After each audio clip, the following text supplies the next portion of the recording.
So in today's video, we're going to discuss a Nebraska law called the New Hire Act. It's not a new law. It's been around since 2010. And what you got to know is landlords and property managers that hire independent contractors to work on rental properties, you have to comply with the law. So let's take a look at Nebraska's New Hire Act. If we're meeting for the first time, my name is Paul Vojchehoske and welcome to the channel. So I did a video on Nebraska's New Hire Act probably 2 or 3 years ago, I guess. And what I have learned since then is two things. Number one is landlords are not complying whatsoever with this law. Actually, most people don't even know it exists.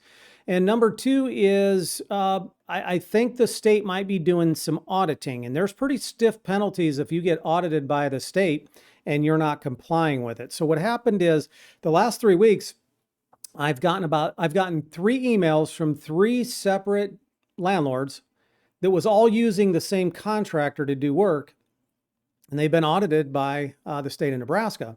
And the interesting thing is that the contractor is also being audited by the state of Nebraska because during COVID, he had filed for unemployment benefits. And now what's happening is the state of Nebraska is auditing all the independent contractors that got unemployment benefits, and they're finding that many of them were overpaid. Now, is there a direct correlation? I don't know. I'm only surmising here, but I do know this. It's pretty coincidental.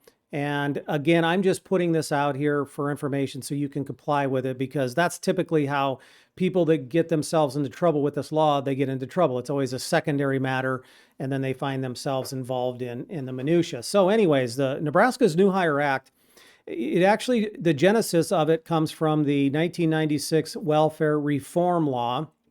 It tasked each individual state with basically tracking child support payments and trying to increase child support collection and those type of things.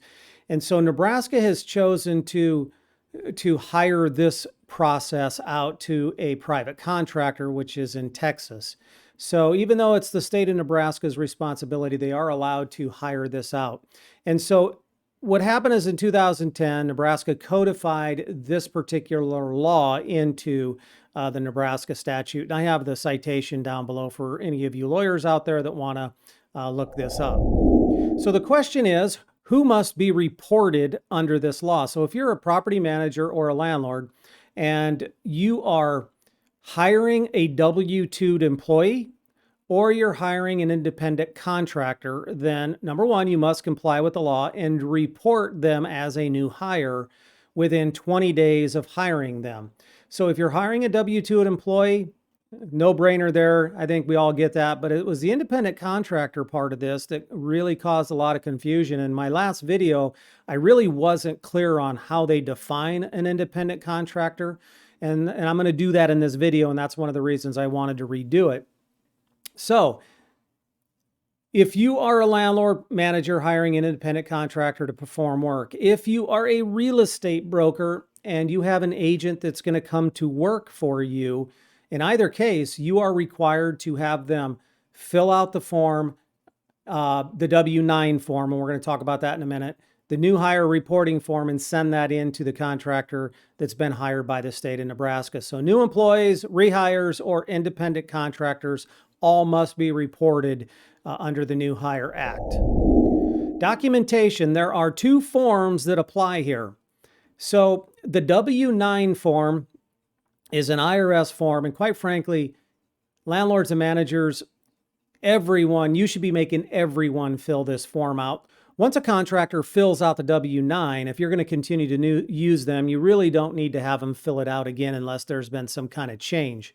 If you're paying any of these contractors over $600 a year, then you're going to be required to issue them a 1099 at the end of the year anyways.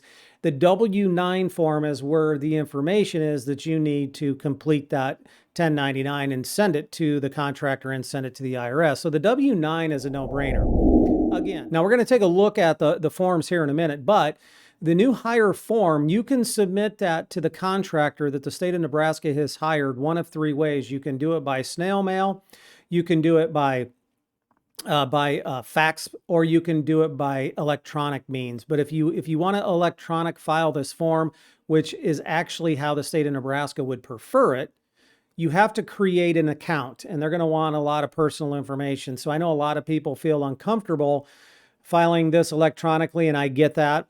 So just fill it out and send it in the mail or fax it to them, and that is legitimate as well. All right, so I want to define what an independent contractor is for the purposes specifically of this particular compliance with this law. All right, so if you hire somebody and they are a corporation, so they have a federal tax ID number. Many times this is referred to as an EIN, all right? Then you have to do the W-9. You should always do the W-9 at least once, but you are not required to file or submit the form under the New Hire Act. If they are a sole proprietor, so you get your W-9 back from the contractor and they put their name down, even if they put a business name, so maybe Harry Smith Lawn Service, but they put their social security number and not their tax ID number, then you must comply with the law and file the new hire report. That's the difference here. So if they have a federal tax ID number, or sometimes called an EIN, you don't have to, but get the W-9. If they're a sole proprietorship and their tax ID number that they've identified as a social security number, then you must report. And again, that's why the W-9 is so important, because that's where we get all the information. Now, what I do see sometimes is maybe the contractor is a single member LLC. So what they'll do on the W-9 is put the LLC's name, but then they leave the tax ID number or the social security number blank. You must ask them for their tax ID number or their social security number, because many times what we find with single member LLCs is they won't have a federal ID number. They're going to file using a Schedule C on their taxes under their social security number. So their tax ID number, even if it's a single member LLC, is their tax ID number. So what you're going to have to do, they've identified as a single member LLC, you're still going to have to get their first name and last name, get their social security number, do the new hire reporting form, and then submit it to the state within 20 days. That's the difference, or that's what we mean by independent contractor. We're really talking about a sole proprietor here, which is different in many respects. All right, so let's take a look at these two forms that we discussed here, the W-9 and then the new hire reporting form. The first one on your screen is W-9. This is an IRS form, really simple to fill out. Again, it's my recommendation that you have every one of your contractors fill this out at least once, one and done. Once you have it, you really don't need to update it unless there's something that has changed. Now, you will get some pushback sometimes from corporations, like if they're a S Corp or a C Corp. They'll say that they don't have to do that. Talk with your tax accountant to find out if he or she wants this form for the file. Personally, anytime someone comes and works at my house, whether they're a corporation or not, they're going to fill it out. That's just me, but you guys have to make that determination. But if they're a sole proprietor or a single member LLC and their tax ID number is a social security number, they're filling it out or they are not going to work for me. Now let's take a look at this form real quick. Block 1 is the name as it's shown on their tax return. Block 2 there is the business name. And then block 3 is where they're going to make an election of what type of structure they are, whether they're a sole proprietor or they are a single member LLC, an S corporation, C corporation, whatever the case may be. 5 and 6 is the address, and you're going to need that for not only the new hire reporting form, but also when you send them a 1099 at the end of the year.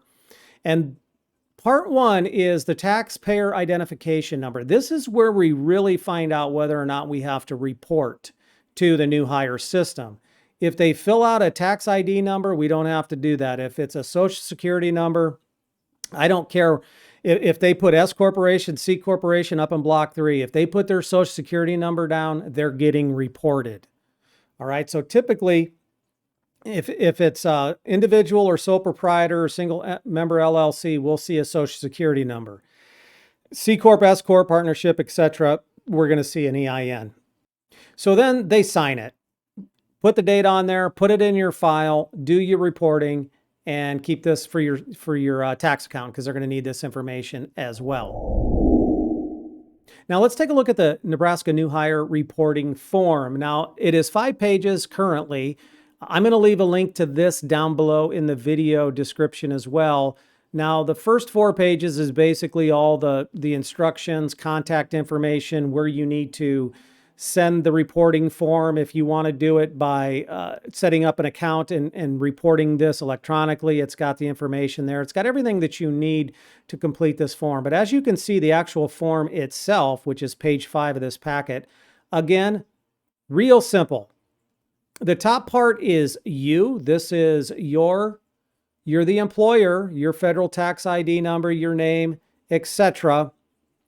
And then down below is employee information, or in this case, it's going to be that independent contractor. So you're going to fill out this part right here at the bottom. Now, again, this is the employee information, and you're going to get this information from the W-9 that was completed by the contractor. And this is real important because we don't want you to get fined. Upper right-hand corner here in this block, it says check this block if it's an independent contractor, meaning a 1099 contractor. Make sure that you check that, so that way it's processed right and correctly through the new hire system. If they're an employee, W-2 employee, then you would fill this out and not check that. Okay, so that is how you fill this out.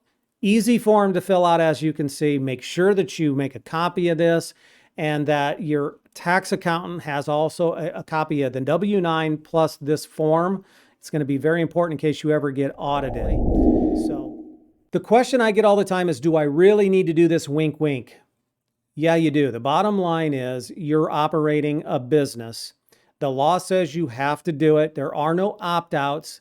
The state doesn't care if it's burdensome or you don't know how to work a computer or you've been doing this for 50 years and you've never had to do it before and I'm not going to do it, or whatever your excuse is. You're running a for-profit business, and that's the bummer of regulation. The state of Nebraska is requiring it. The penalties are very stiff if you do not comply. Now, what are the chances you're ever going to get audited? Honestly, probably slim, but it's that one time. An issue is only an issue when it becomes an issue, and then you would have wished you would have complied with the law. So if you have any questions or comments, type it down below in the comments section. I'll get back to you. See you all in the next video.